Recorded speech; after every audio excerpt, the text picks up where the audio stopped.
Today in class we went over two tools. We talked about the pencil tool and the smooth tool.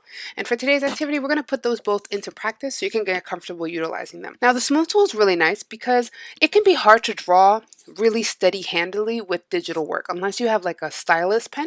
When you're just using a mouse or a trackpad, it's easy to get drawings that look like this, right? They're not horrible, but they're a little bumpy. So the smooth tool does exactly what it sounds like. It smooths out your drawing. Smooth tool is not located in the standard toolbar, so we're going to have to click this little tool drawer, find the smooth tool, and just drag it. I like to put it up here with my drawing tools. Let go, click those three dots, now I can use it. Now to use the tool, first I have to click on my selection tool and click on the path I want to smooth, so the computer knows what I'm working on. In this case, I want you to make this bird silhouette look a little smoother like the one you're seeing here on the left. I'm going to take my smooth tool, and I'm simply going to click and drag over the area. Now you see originally it has all these anchor points, which is why it looks so bumpy.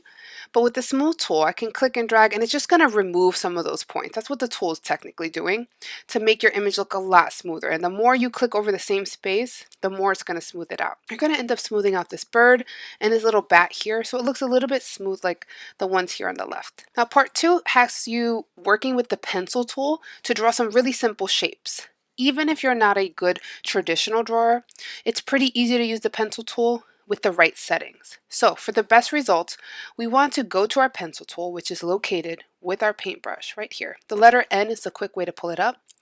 It looks like a pencil. We want to double click on it. Anytime you want to set up options for a tool, you have to double click. And there's two settings that are really important. One is called the Fidelity. It's basically how many points are going to be put down. Do you want something super accurate to your mouse movement, or do you want the computer to smooth it out? I kind of like it right in the middle, but let's say you're really good at drawing and you want it to be super accurate, you can bring it down. The more accurate it is, the more anchor points it's going to put down, which means it might look a little bumpy. You also don't want it to be super smooth because then it looks kind of too rounded. The other setting is I like it to keep it selected while I draw, so that means I can keep drawing and connecting lines, okay? Now once you have those settings, you basically just want to go to the drawing and trace. We talked about how if you hold shift while you draw, you get this little line on your pencil.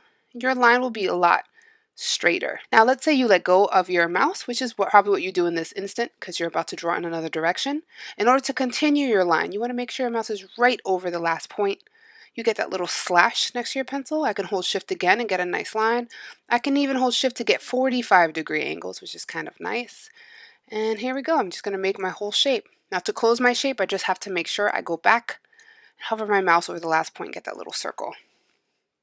To move your shape over, if you find that something doesn't look as perfect as you'd like it to be, you can take your direct selection tool and you can edit it like anything else you've ever made with the pen tool, which is kind of nice. I can even take my pen tool and remove an anchor point if I feel like I put too many down, or the computer did. You're going to end up tracing these three images.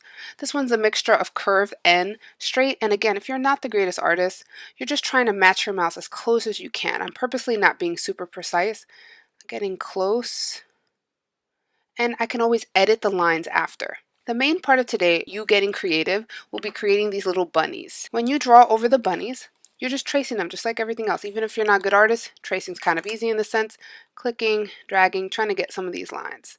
If you feel like things don't look just right, but you don't want to redraw a part, again, your direct selection tool is going to be your best friend. You can take things, kind of edit them. You're also going to find that this is going to happen with the little nose. I'm going to draw this little V. Then I'm going to go draw this, say I actually put it over. The computer's going to think I want to just fix the line I last drew, so I'm going to actually draw from down here up. And then I can always make this a little larger for his little whiskers. I can create closed paths and open paths with the head if I'd like, but basically you're tracing out these little bunnies, practicing with the pencil tool. I highly recommend mice for this activity. Good luck!